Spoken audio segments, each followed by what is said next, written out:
ഇടയ്ക്ക് ഇങ്ങനെ വാരി തിന്നാ വേണ്ട ശോഭ.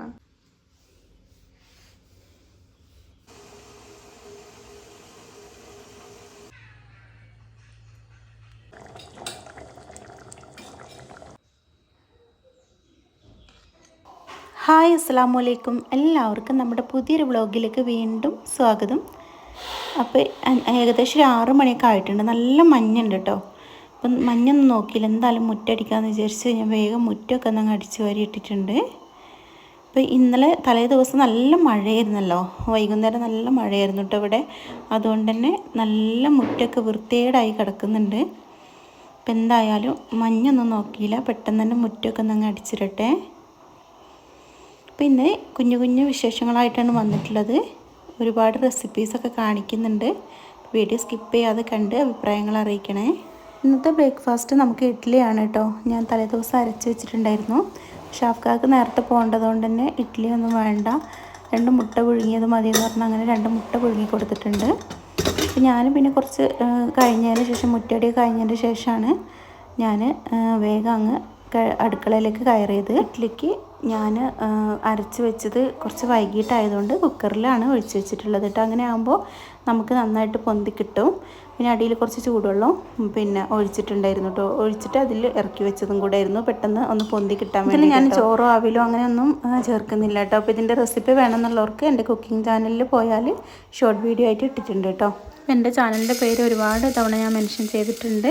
അപ്പോൾ എന്നാലും ഒന്നുകൂടെ പറയുകയാണ്, പുതിയ വ്യൂവേഴ്സൊക്കെ ഉണ്ടെങ്കിൽ അടുക്കള രുചി ബൈ നിതിറ ഷാഫി എന്ന് അടിച്ചിട്ടുണ്ടെങ്കിൽ എൻ്റെ കുക്കിംഗ് ചാനൽ കിട്ടും. അതിൽ ഡീറ്റെയിൽ റെസിപ്പിയൊക്കെ ഉണ്ട് കേട്ടോ.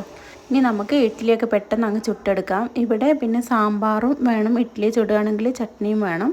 ഷബാസിന് ചട്നി വേണം, ഫിദമോക്ക് സാമ്പാർ വേണം, അങ്ങനെ കേട്ടോ. ഷാഫ്ക്കാക്ക് പിന്നെ എന്തായാലും കുഴപ്പമൊന്നുമില്ല. അപ്പോൾ എന്തായാലും രണ്ടും ഉണ്ടാക്കാമെന്ന് വിചാരിച്ചു. ഇഡ്ഡലിക്ക് സാമ്പാർ തയ്യാറാക്കുമ്പോൾ കുറച്ച് കുറുകിയിട്ടാണ് കേട്ടോ ഉണ്ടാക്കാറ്. അതുകൊണ്ട് കുറച്ചധികം പരിപ്പിടും. അതുപോലെ തന്നെ നല്ലോണം ഉടഞ്ഞ് വരുന്ന എന്തെങ്കിലും കഷ്ണങ്ങളൊക്കെ ഇട്ട് ഒരു ഉള്ളിയും തക്കാളിയൊക്കെ ഇട്ട് അങ്ങനെ ഒരു സാമ്പാറാണ് കേട്ടോ. പിന്നെ ഇന്നത്തെ സാമ്പാർ റെസിപ്പീൻ്റെ പ്രത്യേകത എന്ന് വെച്ചാൽ സാമ്പാർ പൊടി ഇല്ല. സാമ്പാർ പൊടി ഇല്ലാതെയാണ് നമ്മൾ ഈ സാമ്പാർ വെക്കുന്നത്. അപ്പോൾ അതെങ്ങനെയാണ് വെക്കുന്നതെന്നുള്ളത് നോക്കാം കേട്ടോ. അപ്പോൾ ഞാൻ നേരത്തെ പരിപ്പ് കഴുകി വെച്ചിട്ടുണ്ടായിരുന്നു. അപ്പോൾ അതിലേക്ക് ചിരങ്ങയാണ് കേട്ടോ. ചിരങ്ങ, ഉള്ളി, തക്കാളി, പച്ചമുളക് മാത്രമേ എടുത്തിട്ടുള്ളൂ. ഇതിൽ ഇനി മഞ്ഞൾപ്പൊടി, മുളക് പൊടി, എരിവിന് ആവശ്യമായ മുളക് പൊടി കേട്ടോ. പിന്നെ നമ്മൾ മുളക് പൊടി എത്രയാണോ എടുക്കുന്നത് അതിന് 1/2 ടീസ്പൂൺ അധികം മല്ലിപ്പൊടി ഇട്ട് കൊടുക്കുക. പിന്നെ നമ്മൾ കട്ടക്കായാണ് ഇട്ടിട്ടുള്ളത്. പൊടിയാണെങ്കിലും കുഴപ്പമൊന്നുമില്ല കേട്ടോ. കട്ടക്കായാണ് ഒന്നുകൂടെ നല്ലത് ഇതുപോലെ വെക്കുമ്പോൾ. എന്നിട്ട് നമുക്കൊന്ന് മിക്സ് ചെയ്തതിന് ശേഷം, പാകത്തിന് വെള്ളമൊഴിച്ച് മിക്സ് ചെയ്തതിന് ശേഷം നമുക്ക് കുക്കറിൽ വെക്കാം. ഒറ്റ വിസിലിന് ഓഫാക്കി എടുക്കുകയും ചെയ്യാം കേട്ടോ. അപ്പോൾ ഇതാ നമ്മുടെ ഇഡ്ഡലിയൊക്കെ വെന്തിട്ടുണ്ട് കേട്ടോ. അപ്പോൾ നമുക്കിത് ഓരോന്നായി എടുത്തൊന്ന് തണിഞ്ഞതിന് ശേഷം കൊട്ടിയെടുക്കാം. അപ്പോൾ ഇഡ്ഡലിയൊക്കെ നന്നായിട്ട് പൊന്തി വന്നിട്ടുണ്ട്. അപ്പോൾ നിങ്ങൾക്ക് കാണുമ്പോൾ തന്നെ അറിയുന്നുണ്ടാവും കേട്ടോ. അപ്പോൾ ഇതിൽ ഞാനൊരു സ്പെഷ്യൽ ചേരുവ ചേർത്തിട്ടുണ്ട്. ഇതിൻ്റെ റെസിപ്പി നിങ്ങൾക്ക് വേണമെന്നുണ്ടെങ്കിൽ ഷോർട്ട് വീഡിയോ ആയിട്ട് ഞാൻ ഇട്ടിട്ടുണ്ടെന്ന് പറഞ്ഞിരുന്നല്ലോ. അപ്പോൾ അത് പോയി കാണാം കേട്ടോ. അപ്പോൾ ഇതാ നമുക്ക് ഓരോന്നായിട്ട് എടുക്കാം കേട്ടോ. നല്ല ഈസി ആയിട്ട് നമുക്കിത് എടുക്കാൻ വേണ്ടി പറ്റുകയും ചെയ്യും, ഒട്ടി പിടിക്കൊന്നുമില്ല. നല്ല ടേസ്റ്റ് ആയിട്ടുള്ള ഒരു ഇഡ്ഡലി തന്നെയാണ് കേട്ടോ ഇത്. അങ്ങനെ നമുക്ക് ഓരോ ഇഡ്ഡലി അങ്ങ് ചുട്ടെടുക്കാം. ഇന്ന് സ്കൂളില്ലാത്ത ദിവസമായതുകൊണ്ടാണ്, അല്ലെങ്കിൽ കുറച്ചധികം തന്നെ ഇഡ്ഡലി ഉണ്ടാക്കണം കേട്ടോ. വൈകുന്നേരം വന്നിട്ടുണ്ടെങ്കിലും ഷബാസും വിധി തന്നെയാണ് കഴിക്കുക. സ്കൂളിലേക്ക് ഒരുക്ക് തന്നെ കൊണ്ടുപോകണം. ഇഡ്ഡലി ആയിട്ടുണ്ടെങ്കിൽ എല്ലാം അങ്ങനെയാണ് കേട്ടോ. ദോശയാണെങ്കിൽ പിന്നെ അങ്ങനെ കുഴപ്പമൊന്നുമില്ല. ഉഴുന്ന ദോശയാണെങ്കിൽ ഒരേ കഴിച്ചിട്ട് പോവുകയുള്ളൂ കേട്ടോ, പിന്നെ ചോദിക്കുകയൊന്നുമില്ല. ഇഡ്ഡലിനോട് പ്രത്യേക ഒരു കാര്യം ഷബാസായിരുന്നു ഇതൊക്കെ ആയാലും കേട്ടോ. അപ്പോൾ ഇതാ ഞാൻ ചട്നിയും കൂടെ ഉണ്ടാക്കിയിട്ടുണ്ട്. നമ്മൾ ഇഡ്ഡലിയിലേക്ക് ഇവിടെ എല്ലാവർക്കും ഇഷ്ടം പച്ചമുളകോ കാന്താരി മുളകോ ഇട്ട ചട്നിയാണ് കേട്ടോ. മുളക് പൊടി ഇട്ട ചുവന്ന ചട്നി ഉണ്ടല്ലോ, അത് വലിയ ഇഷ്ടമല്ല.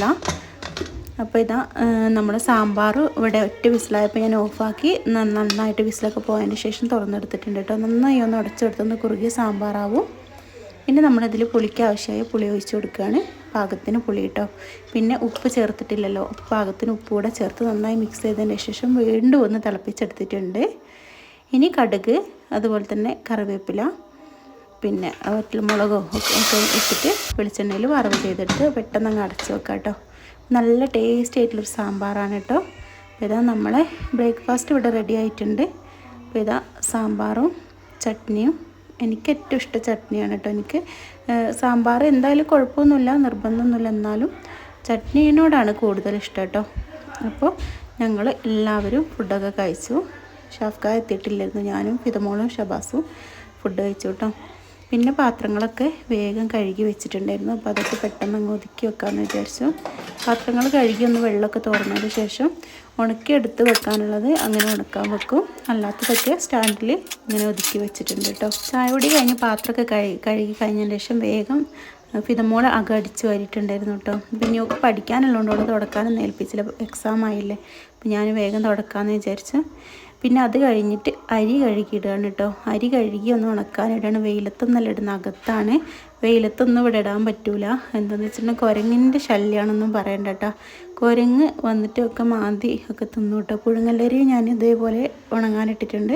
പച്ചരി ഒന്ന് ജസ്റ്റ് ഒന്ന് വെയിൽ കൊള്ളിക്കണം. പുഴുങ്ങല്ലരിക്ക് വെയിൽ കൊള്ളിക്കേണ്ട ആവശ്യമില്ല. ഏകദേശം ഒരു 12 മണിക്കൂറോളം നമ്മൾ, അല്ലെങ്കിൽ ഒരു 6-8 മണിക്കൂർ ഇതേപോലെ ഇട്ടിട്ടുണ്ടെങ്കിൽ നല്ല ഉലർന്ന് കിട്ടും കേട്ടോ. എന്നിട്ട് പൊടിപ്പിച്ച് വെക്കാം. ഷബാസ് അങ്ങോട്ടും ഇങ്ങോട്ടും നടക്കുമ്പോൾ അരി വാരിത്തുന്നാണ് കേട്ടോ, അതാണ് പറയുന്നത്. അപ്പോൾ ആ പുഴുങ്ങല്ലരി പൊടിപ്പിക്കുന്നതിൻ്റെ അത് വീഡിയോ ഞാൻ ഇടട്ടെ. അത് വറക്കേണ്ട ആവശ്യം, വെയിൽ കൊള്ളിക്കേണ്ട ആവശ്യമൊന്നുമില്ല. ഒരുപാട് ദിവസം കേടുകൂടാതെ ഫ്രിഡ്ജിലും വെക്കേണ്ട ആവശ്യമില്ല കേട്ടോ. ഇരിക്കും. അപ്പോൾ ഇതെങ്ങനെയെന്നുള്ളൊരു വീഡിയോ ഞാൻ ഇൻഷാല്ലാ ഇടാം കേട്ടോ. അറിയാത്തവർക്ക്, ചിലർക്കൊക്കെ അറിയായിരിക്കും, അറിയാത്തവർക്ക് ഒരു ഉപകാരം ആയിക്കോട്ടെ. ഇനി നമ്മൾ എല്ലുകറി ഉണ്ടാക്കുകയാണ് കേട്ടോ. അപ്പോൾ അത് ഇഞ്ചി വെളുത്തുള്ളി വെളിച്ചെണ്ണയിലേക്ക് ഇട്ട് കൊടുത്തിട്ടുണ്ട്, ചതച്ചത്. പിന്നെ ഉള്ളി ഇട്ടിട്ട് നല്ലോണം മഞ്ഞൾപ്പൊടി ഇട്ട് നന്നായിട്ടൊന്ന് വഴറ്റിയതിന് ശേഷം ചെറിയൊരു തക്കാളി മതി. വലിയ തക്കാളിയാണ് ഒരു കഷ്ണം എടുത്തിട്ടുണ്ടായിരുന്നുള്ളൂ. അതിട്ട് കൊടുത്തിട്ട് ഒന്നങ്ങ് വഴറ്റിയെടുക്കാം. ഇനി നമുക്ക് ഇതിലേക്ക് പൊടികൾ ചേർക്കാം കേട്ടോ. മുളക് പൊടി എരിവിന് ആവശ്യമായത് ചേർത്ത് കൊടുക്കുക. പിന്നെ മല്ലിപ്പൊടി കുറച്ച് ചേർക്കുക. പിന്നെ നമ്മളിതിലേക്ക് കുറച്ച് വെളിച്ചെണ്ണയും കൂടി ഒഴിച്ചിട്ട് നന്നായിട്ട് ആ പൊടികളൊക്കെ ഒന്നങ്ങ് വറുത്തെടുക്കാം. അപ്പം നമ്മളിത് കുക്കറിൽ വെക്കുമ്പോൾ എപ്പോഴും ശ്രദ്ധിക്കേണ്ട കാര്യം എന്ന് വെച്ചിട്ടുണ്ടെങ്കിൽ മീഡിയം ഫ്ലെയിമിൽ, ലോ ഫ്ലെയിമിൽ വെക്കാം കേട്ടോ. മീഡിയം അല്ല, ലോ ഫ്ലെയിമിൽ വെച്ചിട്ട് നമുക്ക് ഇത് ഒറ്റ വിസിലാക്കി എടുത്താൽ നന്നായിട്ട് വേവ് കിട്ടും. ഞാൻ 2 വിസിലാക്കി എടുത്തിട്ടുണ്ടായിരുന്നു. അപ്പം നമ്മൾ പൊടികളൊക്കെ ഇട്ട് കൊടുത്തിട്ട് കഴുകി ക്ലീനാക്കി വെച്ചിട്ടുള്ള എല്ലും ഇട്ട് കൊടുത്തിട്ടുണ്ട് കേട്ടോ.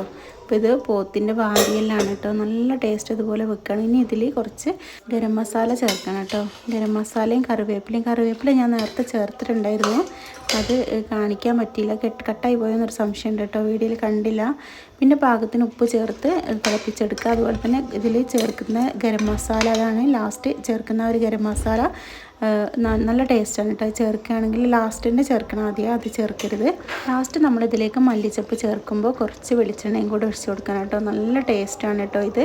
ജസ്റ്റ് വെളിച്ചെണ്ണ വെച്ചതിന് ശേഷം തിളപ്പിക്കുകയോ ചെയ്യരുത്, വേഗം അങ്ങ് ഫ്ലെയിം ഓഫ് ചെയ്യുക.